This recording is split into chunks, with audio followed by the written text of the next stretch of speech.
Hey, welcome back to you, Monster Gaming. I wanted to talk a little bit about Pocket City. Not that it's a new game, it's been out for a while.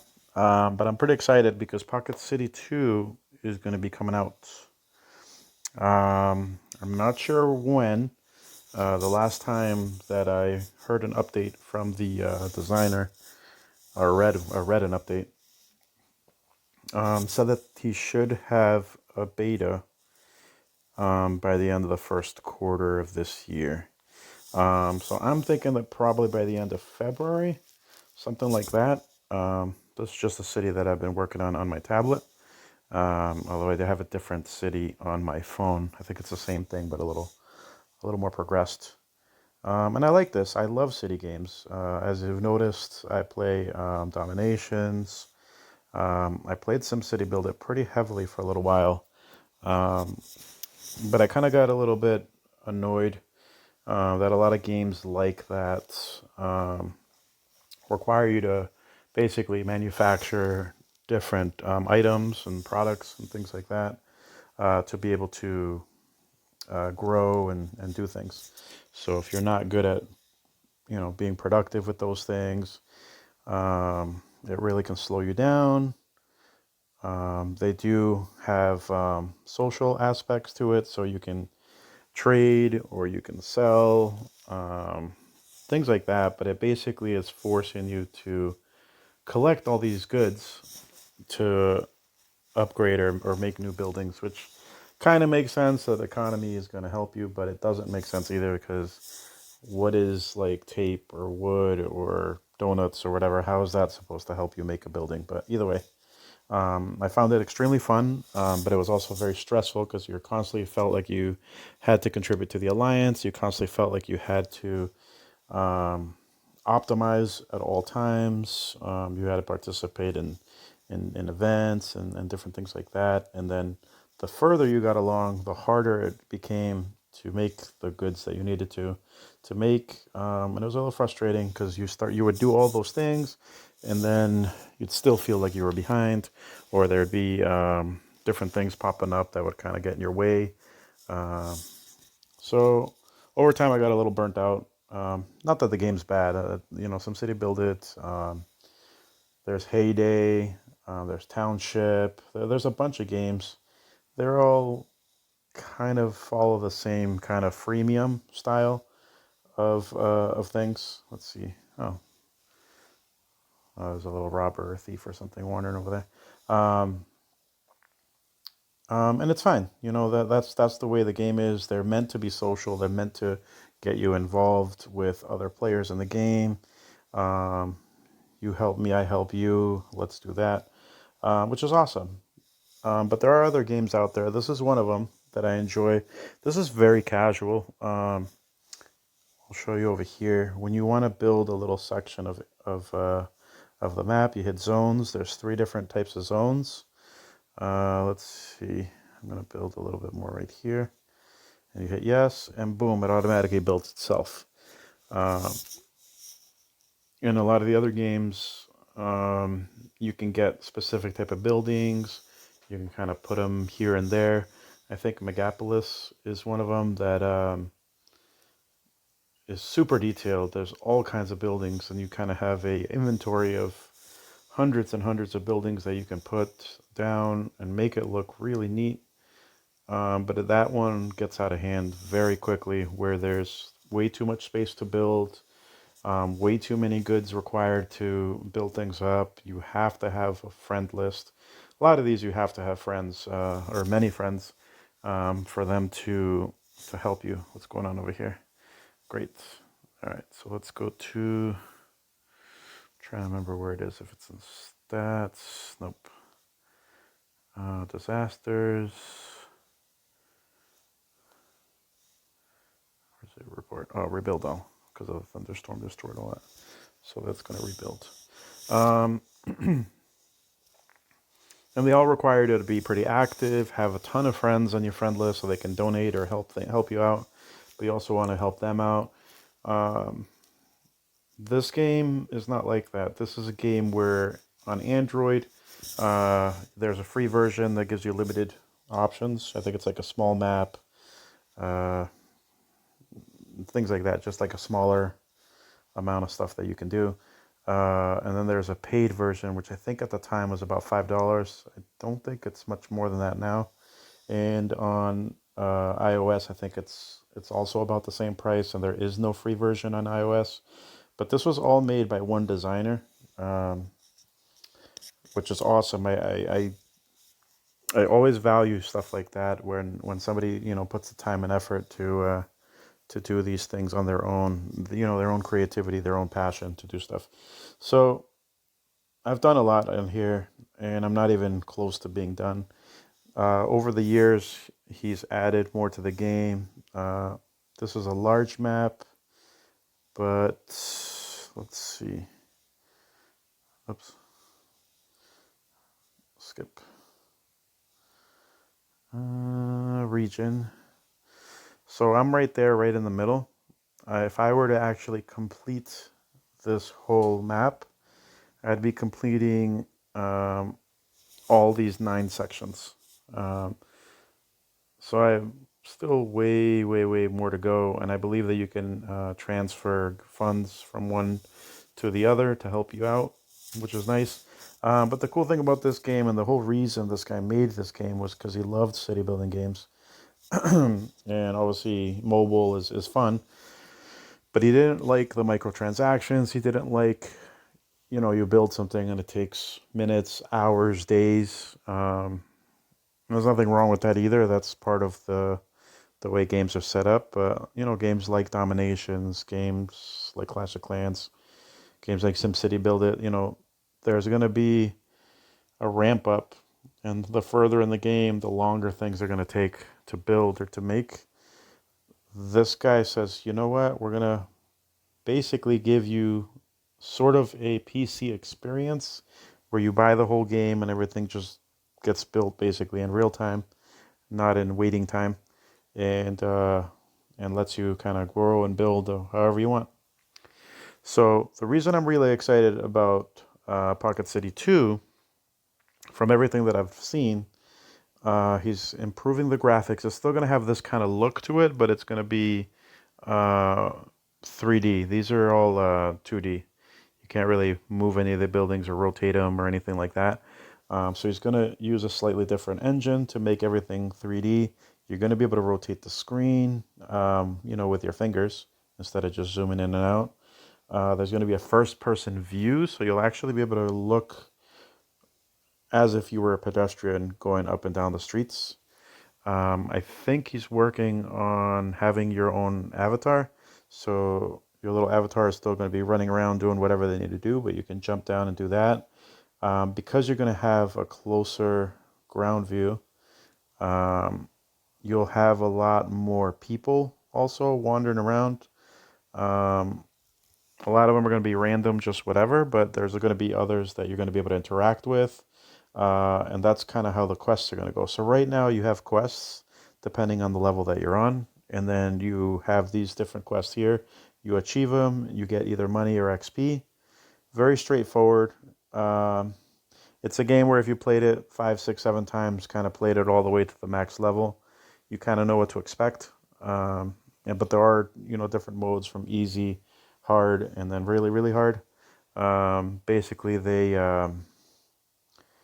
basically decrease the value of everything. So it's going to cost you a lot more to build things or to gain income. It's going to make it a lot harder for you. There might be more disasters, different things like that. So I found this one extremely easy, very light, just super casual. I recently had somebody try it, and they were able to build basically like a 20 block radius in about an hour, maybe a little bit more than that. Like, it is very simple to start expanding, but there is still strategy involved. You do want to have certain things in certain places.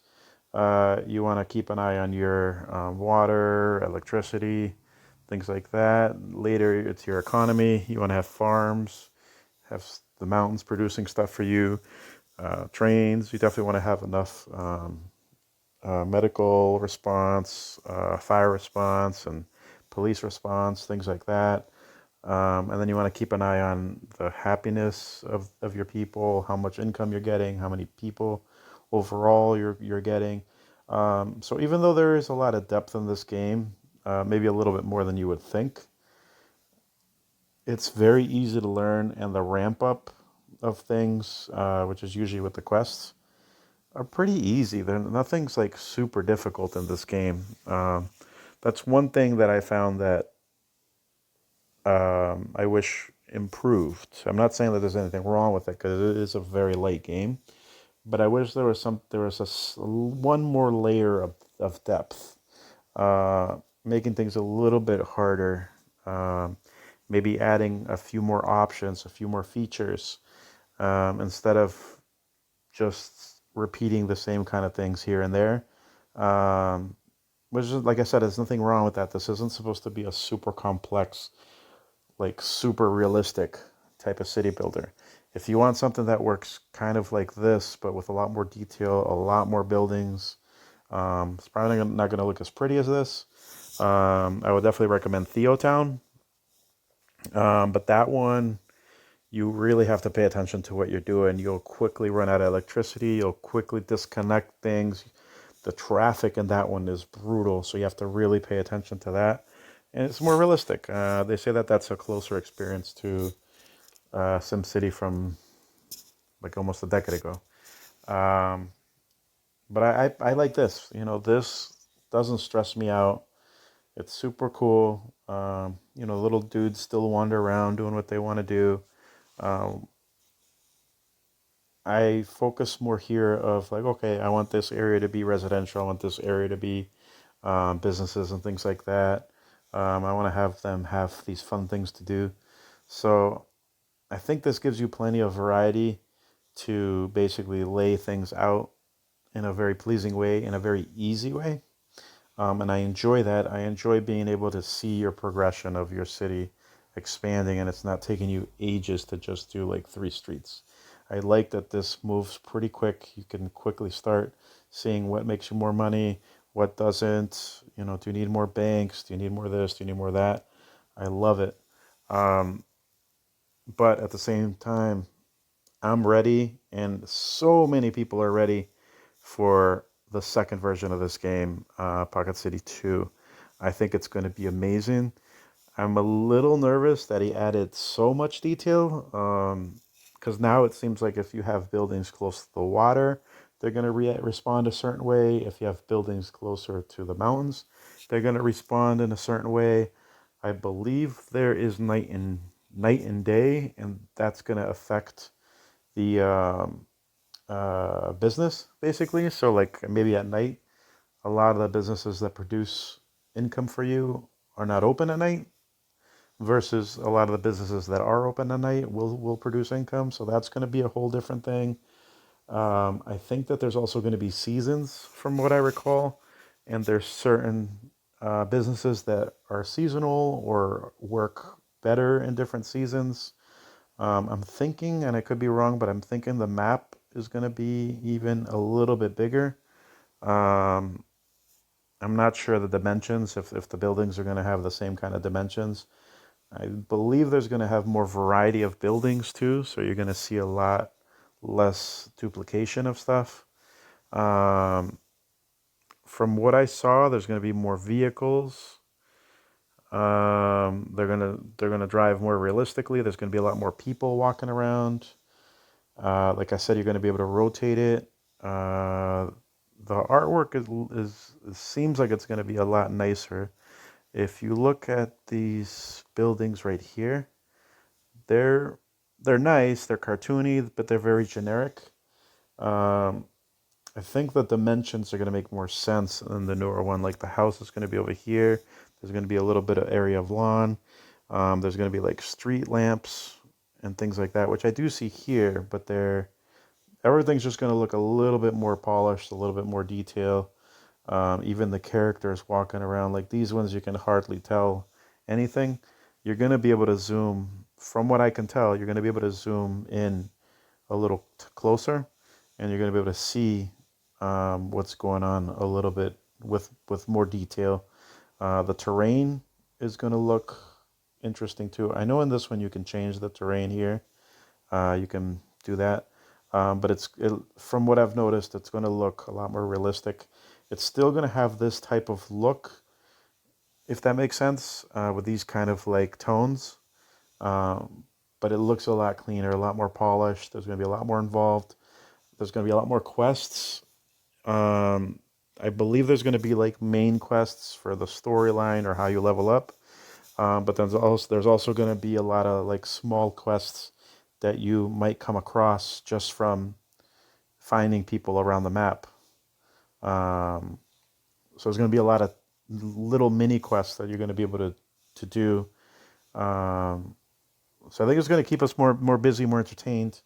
A map this size, if you play every day, you'd probably be able to finish this whole area successfully. I don't mean just putting stuff everywhere, but I mean actually being productive and following the game along. You could probably build this whole area here. I would say in about 2.5 to 3 weeks, and this isn't playing like nonstop, but it is playing like every day, 2.5 to 3 weeks. Um, Maybe 2 weeks if you kind of have the hang of it, because stuff does move pretty quick. And in this game so far, it's all about money. If you have enough money to make um, residential businesses to make you money, things like that, you can kind of keep an eye on that and really make a ton of money. If that makes sense, pretty easily, pretty steady. I'm having an issue right now with population, so that's something that I need to keep an eye on. For right here, I'm just gonna put some people there. But I love the drag and drop, or the dragon build, or whatever you want to call it. Super easy, more money. Okay. Um, it seems like the new one's gonna have a lot more depth. There's gonna be a lot more.